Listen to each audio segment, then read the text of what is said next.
they were very much inspired by mistakes and flaws and things that happened accidentally. One of the surrealist games was called The Exquisite Corpse, and it was a writing game. Someone would write the beginning of a sentence, fold the paper, hand it to the next person at the table, and they would finish the sentence without knowing what the beginning of it was. So and then everyone would read those at the end, using accidental juxtaposition. The surrealists were much more embracing of accidental things as an expressive tool. So I want you to repeat the rest of your question there. The second part was then, so those are the reasons that you identify as that being embraced at that point.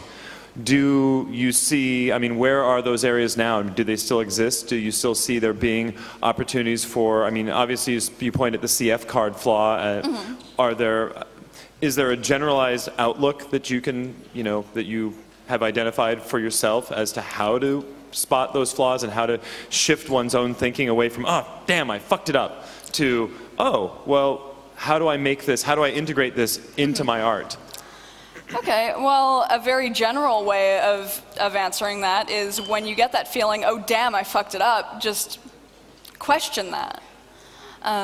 If you feel like you messed something up, take another look at it and see if, even though it wasn't something you intended, is it something that's interesting? Is it interesting in any way? And what if you try to do it on purpose? What if you push that and see if it could be something more refined?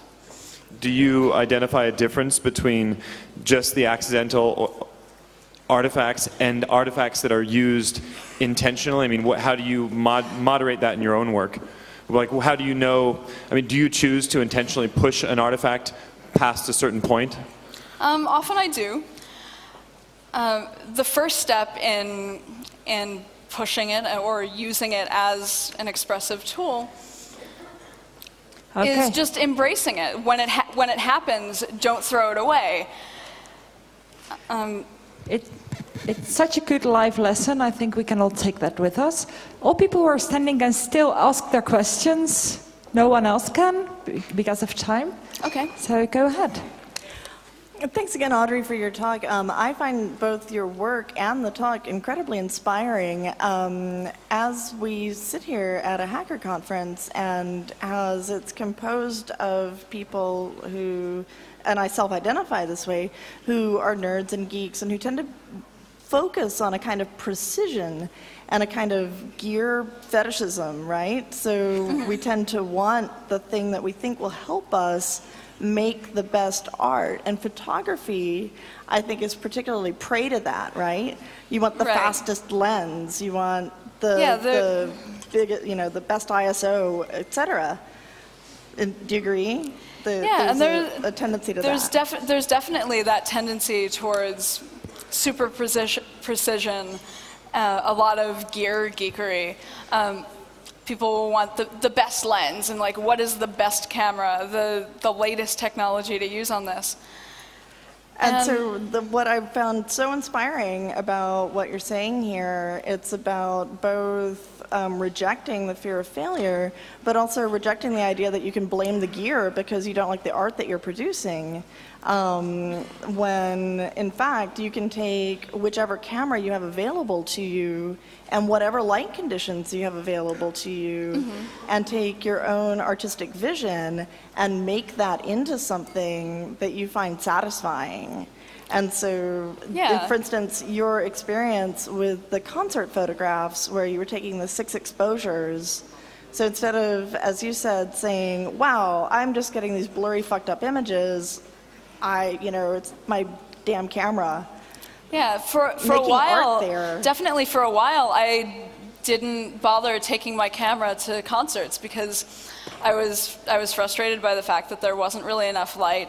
I didn't like what really fast film looks like because often I was far away enough from the stage that the grain was overpowering the performers on the stage. And I didn't have enough control over the lighting conditions, so I just left my camera at home for a while. And then at some point I brought it out again and decided what I'm after doesn't have to be those perfect images. Right, I feel like what you're... Oh, I'm sorry. Yeah, like, what I'm capable of doing in this situation is not what is normally described as perfect, but I can still do something that's interesting. And maybe that'll end up being more interesting, at least to me, and maybe to other people as well, when it's not that perfect image. Yeah, I think that's it. Yeah, applause for it. Okay, the other microphone. Hello, Audrey. Thanks for this great insight into photography and doing it wrong. I was wondering if you knew examples of other media, maybe like moving pictures, or maybe also, because we're at a hacker conference here, of computer graphics, where such things happened. I mean, for instance, I bet when people are doing 3D graphics with shader programs and everything, then you also go through many iterations till you get something to look like you want it. And I was wondering if maybe you or anyone in the audience here knew of such situations where you get something that you absolutely didn't intend, but that you afterwards pick up and find great and use it. Okay, the first thing that comes to mind in terms of video, I can't remember the name of the musician or the artist that made this video, and maybe someone here does. They purposely use the compression of the video in it. I think they removed the keyframes, and something about the compression caused this strange warping of it. Does anyone know what this? Who is it? Kanye West. Evident Utensil? Okay. All right, that should be enough to throw at Google and get something.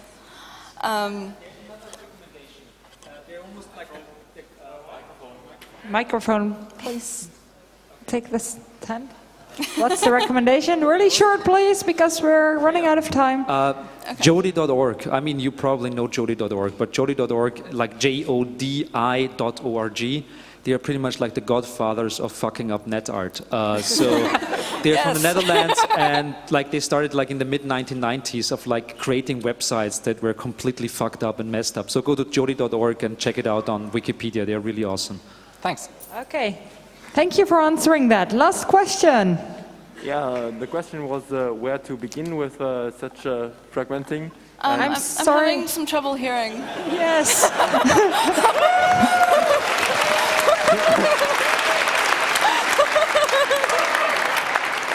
I'm sorry, this is pretty much uncomfortable. The question was earlier how to start when one doesn't know a place how to begin with. And I have made this funny images with the laser pointers and pointing into my lens in long exposures, and also using laser pointers on big frame film. So I want to suggest that to whoever asked it before. I missed that last part, I'm sorry.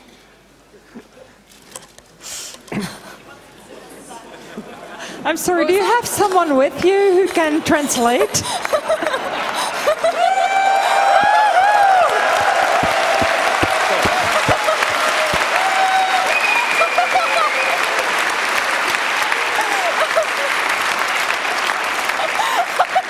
I'm sorry, I can't help it.